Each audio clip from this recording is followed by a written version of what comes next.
Business challenges have changed. They're quicker, bigger, more disruptive.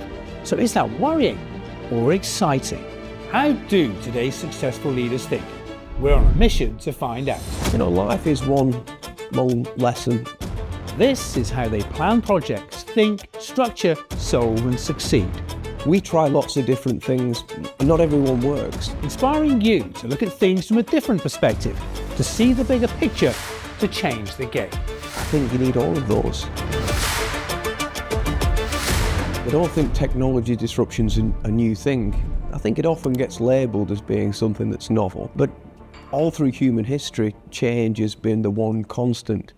I'd probably suggest the only thing that has changed is probably the pace at which things change, and also the predictability.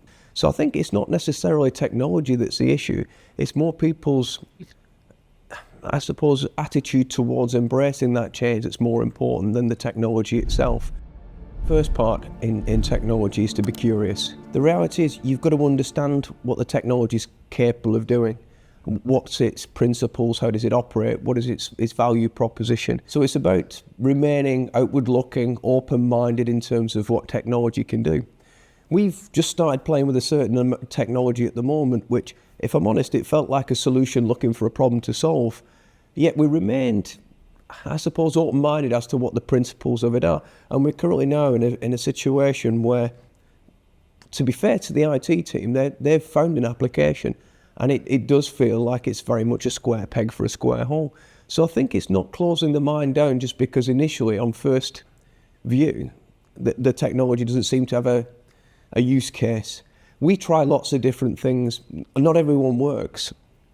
And I think that's quite a strong statement for any business to be able to do, to accept that it's going to make decisions. They're not always going to be successful, but to very quickly pivot. Life is one long lesson, one huge learning experience.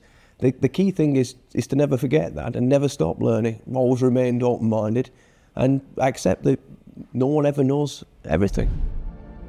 There is so much technology out there that the challenge is to ensure that the business has the intellectual capital to understand how to apply these technologies, what their use cases, where they're strong, where they're not so strong.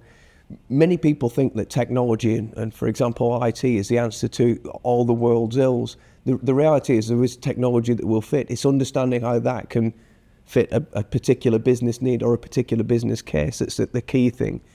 I think what's really important is to have a really broad base of information that's coming in that can be disseminated and discriminated against in terms of understanding what's of value, what's here and now, and perhaps what's to watch for the future. So that's understanding what consumers are doing, understanding what competitors are doing, understanding what sometimes related businesses, sometimes not direct competitors are doing that might have a read across into your own vertical. So it is about remaining sort of very vigilant, taking information from a variety of different sources. That includes suppliers as well, who we engage with very readily and very actively because they're out there and they've got their own networks. So it's about how you draw all that information together. The challenge is then sometimes how to keep processing all that, because there's a wealth of it for sure. I think it might be a Chinese proverb that sort of says, if you want to go fast, go alone. So on certain things it does make sense to go it alone, but if you want to go far, go together. And I think you go far by making sure that you have a wide stakeholder group, you have this sort of ecosystem in terms of supporting the organisation, whether that be consultants, whether that be suppliers and partners, or people from completely unrelated businesses that are just acting as sounding boards. I think you need all of those.